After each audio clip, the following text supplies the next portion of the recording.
Hello friends, YouTube channel में आपका स्वागत है। आज मैं आपको मौर्य साम्राज्य के बारे में बताने जा रही हूँ जो कि 323 ईस्वी से 184 ईस्वी तक मैं बताऊंगी आपको।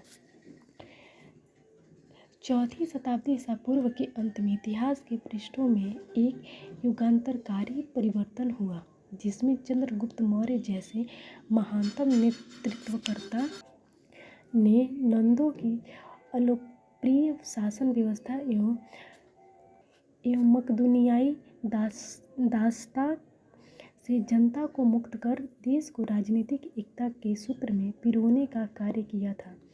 जैसा कि चंद्रगुप्त मौर्य द्वारा स्थापित इस नई शासन व्यवस्था को हम मौर्य साम्राज्य के नाम से भी जानते हैं। मौर्य साम्राज्य में अब हम लोग पढ़ते हैं साहित्य साक्ष्य की ओर। ठीक है, ब्राह्मण एवं बौद्ध तथा जैन साहित्य मौर्य वंश के इतिहास पर प्रकाश डालते हैं, जो कि विशाखदत्त द्वारा 9वीं सदी में लिखे गए नाटक मुद्रा राक्षस में चाणक्य की कूटनीतियों का वर्णन किया गया है। अर्थात ब्राह्मण साहित्य में पुराण, कौटिल्य कृत अर्थशास्त्र, विशाखदत्त कृत मुद्राक्ष, सोमदेव कृत, क्षेमेंद्र कृत, बृहत्कथा मंजरी तथा पतंजलि के महाभाष्य आदि से मौर्यकालीन जानकारी हमें मिलती रहती थी। बौद्ध ग्रंथों में दीपवंश, महावंश टीका, महाबोधि वंश, दिव्यावदान आदि प्रमुख हैं। इनसे चंद्रगुप्त मौर्य, बिंदुसार, अशोक तथा परवर्ती मौर्य शासकों के विषय में जानकारी प्राप्त होती है।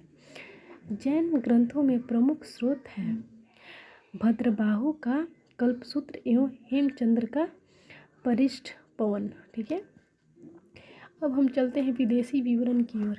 विदेशी लेखकों में स्ट्रैबो, कैटियंस,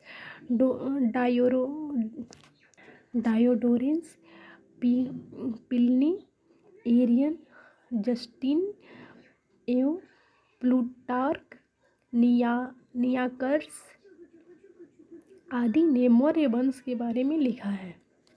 जटिन आदि यूनानी विद्वानों ने चंद्रगुप्त मौर्य को सेंड्रोकोटस कहा है, जबकि एरियन तथा प्लूटार्क ने एंड्रोकोटस कहा है।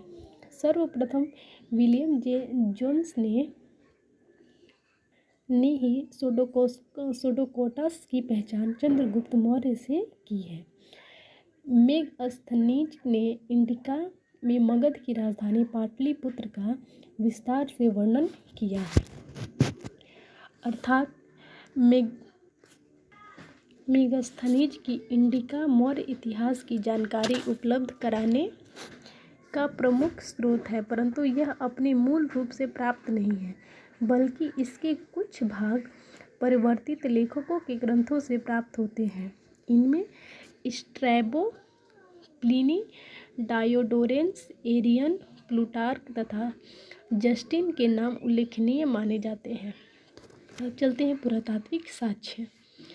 इस काल के पुरातात्विक साक्ष्यों में अशोक के अभिलेख अत्यधिक महत्वपूर्ण माने जाते हैं। इनसे अशोक के शासन की समस्त जानकारी मिलती रहती है। अशोक के 40 से अधिक अभिलेख भारत, पाकिस्तान तथा अफगानिस्तान के भागों में